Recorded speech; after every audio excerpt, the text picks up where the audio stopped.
I thank you for coming to Heritage Hip Hop because heritage is the main part of hip hop, and that's why I did it. You know, the colors are purple, silver, and black.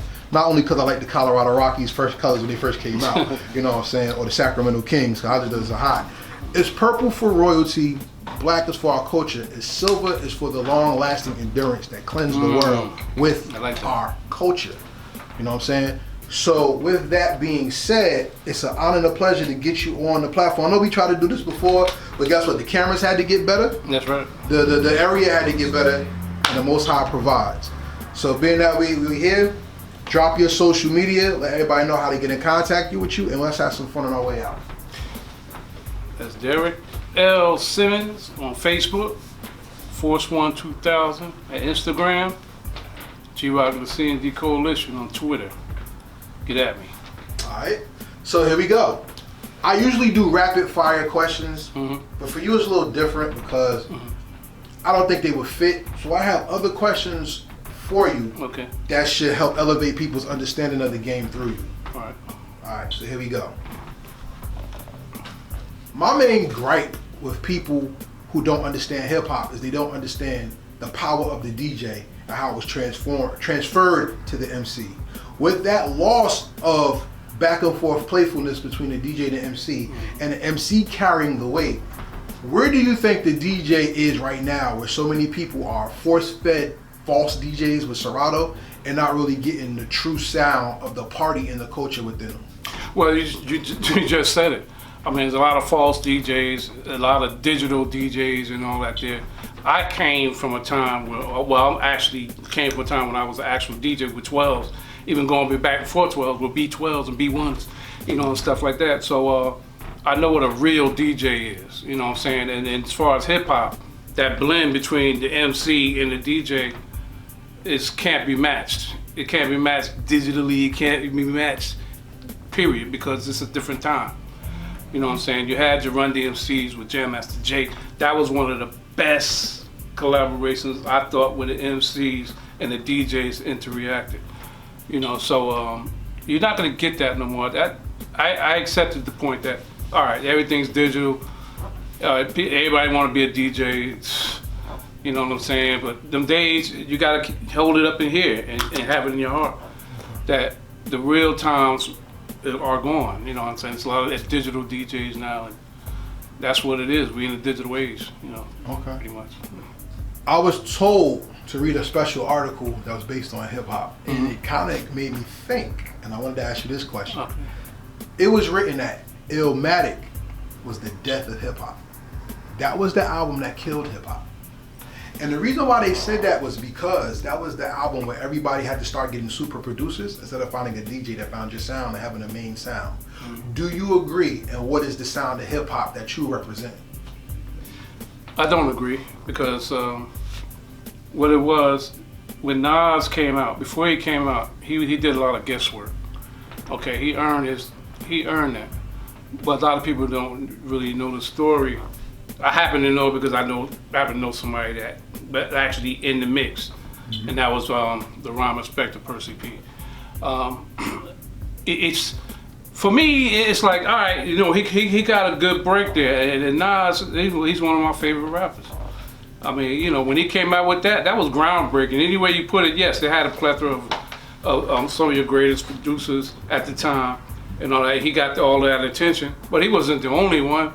I mean, you know, and you know, my hat's off to him, man. Like I say, he's one of my favorite rappers. He represented it, and he did good with it. To me, I think he took it to another level, as to where if you were good enough, then you can get some of these people wanting to be on team with you to help your career off. I think that's the ultimate, you know, satisfaction, you know, humbling. Somebody that get multiple producers that are known, as opposed to just having a producer yourself that's doing your stuff, you know, like Premier and Gangstar. But Premier was actually on that album too with Nas. But I'm saying, I mean, Nas, when I heard that album and actually saw the thing in the source before it came out, about all them producers going onto this thing, that was wrote up and, you know, documented. when I actually heard the album, I was like, the album's dope. He did what he did. I ain't mad at it. You know, I mean, I was geared on the producers too. I don't care who you are. I'm like, what did you give Nas? I seen that Nas was lyrically superb. Now, what did you give him? You know, I felt that they could have gave him a little bit more. I think he was worth a little bit more, but they did okay. They did. I mean, his album is a classic. You know what I'm saying? It definitely was the lyrics that caught me. It was like, this guy is incredible. I think that's what people missed the boat on how dope Illmatic was. Yeah. Is that Illmatic was such a challenge that it meant more to the culture than just being an album, because you had so many people who say he shouldn't have rocked on that beat, but look at how he delivered on so many different types of beats, to the point where if you're a real Nas fan, everybody out there watching who likes your critique, if you ever heard the original beats, because some of those beats are remixes. Yeah. The original beats make you go, wow. You know what I'm saying? Like the original One Love beat is bananas. Yeah. And some of those beats that he got were actually, like I said, were actual remixes or redone. So it's amazing that people will say this about it, but then miss the point, which goes back to production and my next question. We always hear who are the top 5 greatest MCs. I'm not going to ask you who are the top 5 greatest producers, because usually I don't really care, because that's a matter of opinion on where you at, what region, how old you are. Yeah. But I want to ask you a sophisticated question. Being that you are a producer, right? Who are the best at using sounds in hip hop to create music, not make beats? Well, you know I'm a producer, right? Talk to me. So, you know, I don't say this lightly. You know, I'm gonna try to be nice with it. But off people that I heard, you know what I'm saying, P-Rock is nice with, you know, with blending stuff together. And I'm gonna go all the way back. I have to go back because, you know, my man Marley Marl, he's good. He's one of the first ones on record to, you know, to do the sampling piece and all that stuff like that there. Of course, Lars P, you know, Paul Trowan. You know, there's a little click there that was on Nas's album that pretty much sums it up for me. That's sound the best? As far as sampling? No, period. Oh, talking about just period. Using like some people, like, who made the best beat? Dr. Dre. I mean, it's easy. But the sound of it. Dre didn't. I'm gonna tell you now. Dre was a little bit more original. Mm-hmm. He blended it together, which is something that I do from time to time. I don't like to just straight sample all the time. You know. But you know, those guys they're zeroing in on Premiere, and Lars Professor. I mean, I like their production. My man Diamond D is in that level like me. I mean, people have said that about me and him being in that same level of production. I love his production. Diamond D's production is crazy. And besides that, everybody else is who they are. I mean, like, you know, I don't have any favorites. But the ones I named, I said they're pretty good. You know, I like the production. You know, as far as critique, I like about those 3 or 4 guys there. You know, they're pretty good. Let's talk about great projects right now. Mm-hmm. Nothing's out of bounds for you. Okay. I'm gonna ask you 2 questions about 2 different projects. The first one, let's do a mainstream project. Okay. Who haven't you produced for that you wish you could produce for? Nas. Mm-hmm. You know, just like, you know, I like hearing people go off on the track. Rakim, Big Daddy Kane, Coogee Rap. You know, I'm going there. You know, all the lyricists, all the legendary lyricists that I haven't, you know, recorded. I haven't produced anything. I had the opportunity, but I would love to produce something for them. So nobody of contemporary hip hop at all? Well, I haven't heard too many people. My ear's not open. You know, in the now, in the no, or whatever. I mean, I've heard maybe 1 or 2 that maybe, all right, you know, this guy here, you know, I'm like J. Cole or something. or something like that, or you know, or Kendrick Lamar. You know, I can listen to them. You know, other rappers I can't listen to, but I can listen to them. Okay. You know. All right. So now for the second project, you have an overall spectrum of Jersey. Right. What's your dream project with people from Jersey that you have not worked with? Who would you like to record with and record for? I'm not sure. You know, I can answer that right away, but I know I would like to do a project like the Flavor Unit did. Okay. Where they had like, you know, they had some of Brook City's finest. They had, you know, people even unsigned cats came in. Some of the cats, they just put a whole compilation together. I would like to put a compilation together with some of the greats, you know, from Jersey, you know, now and then, you know. Yeah, Double O has been trying to do that, and he actually did it with the Huntsman Volume 1, which is, I think it's a classic, to be honest with you. And you have done it with the Place to Be soundtrack. It's another soundtrack that you did, The Game. Well, I have a series like that. You know that you don't remember. You know what I'm talking about. 100 Degrees Deep. Yes. 100 Degrees Deep. 100 Degrees Deep is my series. I did three. I did 3 of them, 4. I did. Now the last one, that was crazy. Ooh. The double CD. Yeah, the double CD. 100 Degrees Deep, the double CD, and where I had, you know, cats from like, you know, East Coast, West Coast, you name it. Early to Rise, what up? Early to Rise. Some of the finest and dopest of underground hip hop. Yeah, you know like what I'm saying? Ella Sensei's on there. Yeah, Ella Sensei is on there. I mean, All the Ancients on there. Like, yeah. I mean, it's all the split personality. That's right. I mean, come on. Right. Yours truly. Yo, I can't think about it right now, man. You caught me out there with it. I knew that was it. But you can go ahead. You know it more faster than me. But Earl Jones. Yeah, Earl Jones. The Force One. Force One was in the building. You did songs with 52 Bricks, Bumpy Johnson. 52 Bricks, Bumpy Johnson.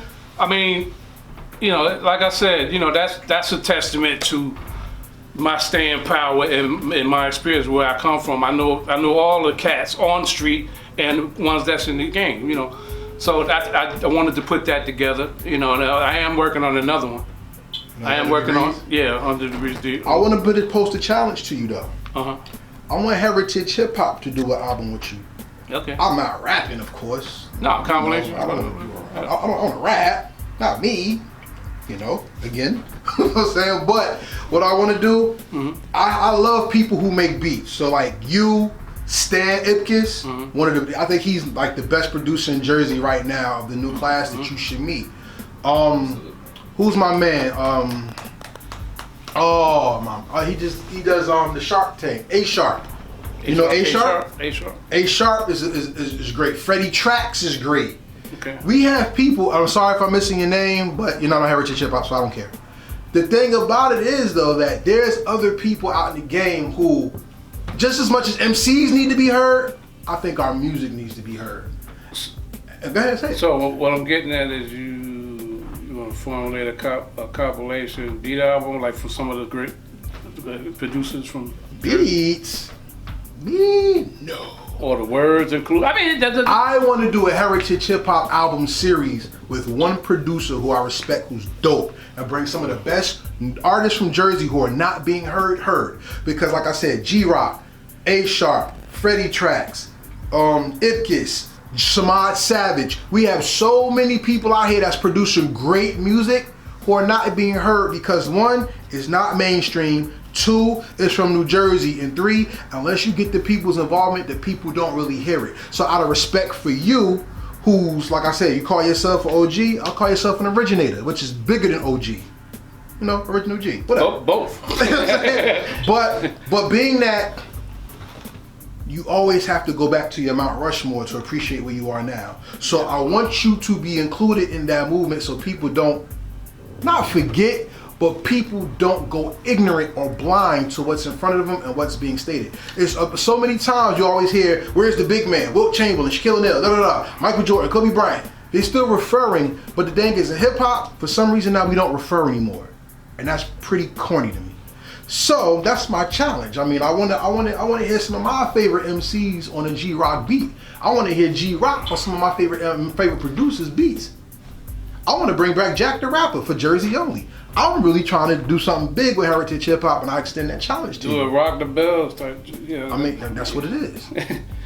You know, where they kind of could come together and do that thing there.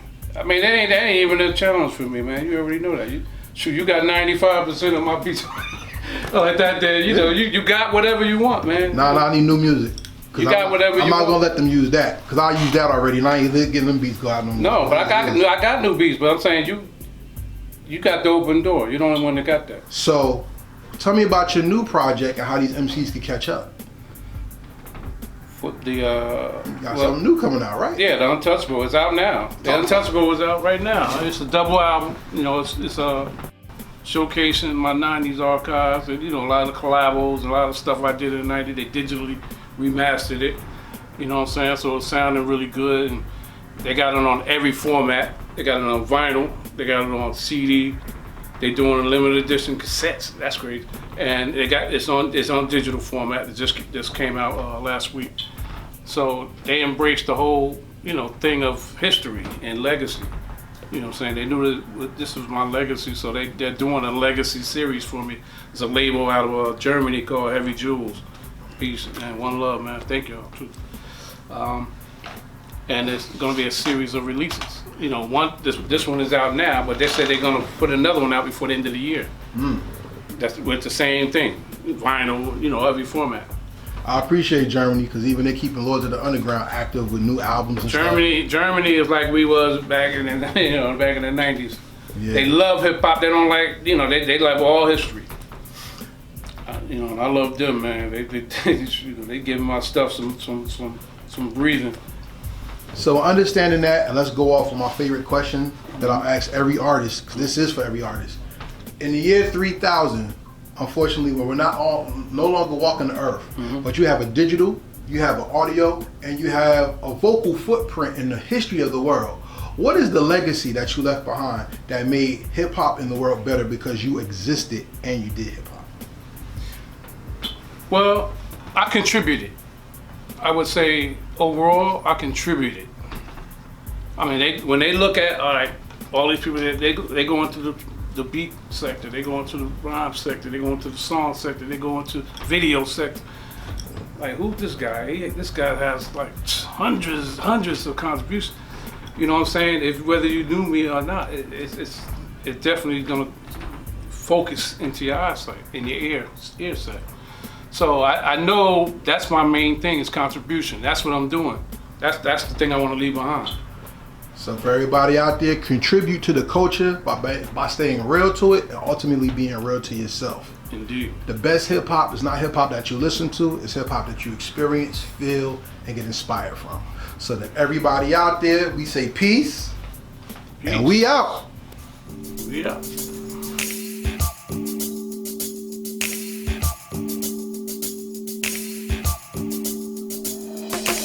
Return of the veteran, precise with every lettering. I'm taking it back to a time when rap was better than nowadays. It's funny how a phrase can cripple a legacy. If it's already fat, kid, then let it be. G-Rock is back in demand, indeed it's popular. Program rebooted, clever militant opera. Indeed I rock with the skill of illmatic supremacy. It's deep like Hennessy on the brain, the pain is endless. G, get in the groove as I attack with the mind. Real hip-hop. Real